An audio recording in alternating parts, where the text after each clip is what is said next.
You're listening to Systemic Era Podcast.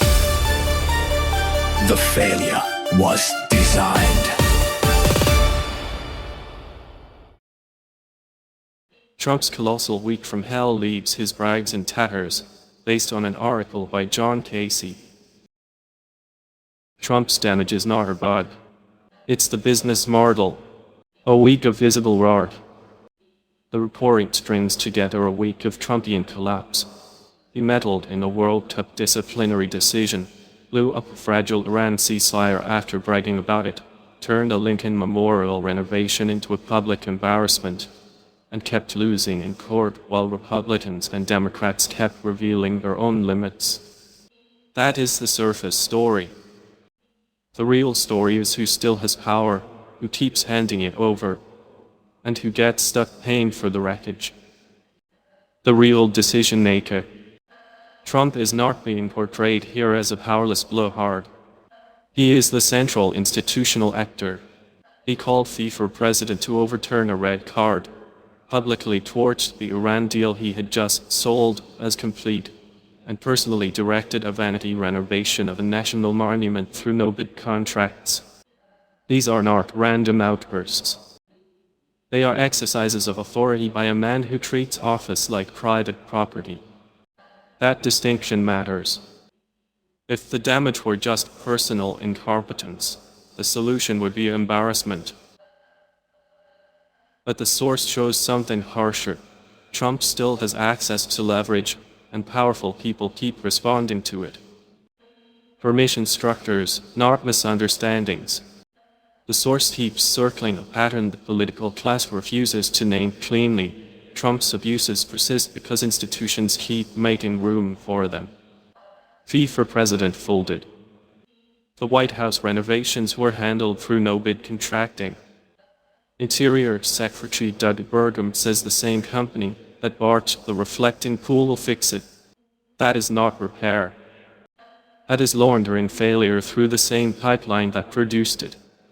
The same pattern appears in law and politics. George USA.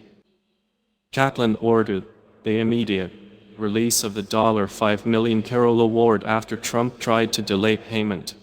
The system only enforces consequence after years of delay, appeals, and public degradation. Trump's harm is always treated as a process problem, never as the deliberate conduct of an office holder who knows exactly what he is doing. Republicans chose this. Ken Paxton's continued standing in Texas says everything about the Republican Party's moral collapse. Impeachment, a securities fraud indictment, and his wife's divorce filing alleging adultery still do not disqualify him inside that machine. Republicans are not confused about character. They have made the decision that power is worth more than legitimacy. That is why Trump survives. Republican politics long ago abandoned the idea that corruption should disqualify. It now treats scandal as branding, cruelty as strength, and public contempt as proof of authenticity.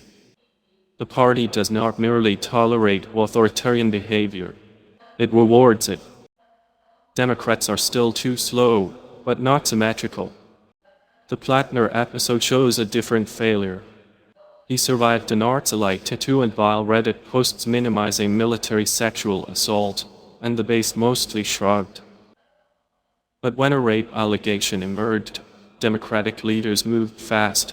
Schumer, Gillibrand, Warren, and Sanders all called on him to step aside, and the DSCC said it would withhold money if he stayed in the race. That is the correct instinct, but it arrives after the damage, not before it. Democrats cannot build a durable Democratic coalition if they wait for the ugliest possible allegation to discover that character matters. The point is not purity. The point is that parties seeking to defeat authoritarian politics cannot keep gambling on candidates who carry their own political explosives. The pattern beneath the farce. This is why the source's clown show framing is too small for the stakes. Trump is not simply failing at everything he touches. It is demonstrating how much destruction can be normalized when institutions keep absorbing the blast.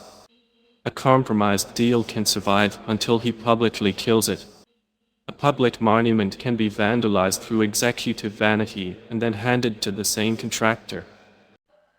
A sexual abuser can remain politically dominant long after a jury and multiple accusers have said what he is. The larger pattern is permission. Authoritarian politics does not survive only by force. It survives because offices, RAs, contractors, and media ecosystems keep converting abuse into routine. That is the system error, not that Trump is chaotic, but that too many powerful actors still behave as if his chaos is a manageable cost of doing business. You've been listening to Systemic Error. Thanks to Raw Story for today's article. With the automated voice of Riza, thanks for listening.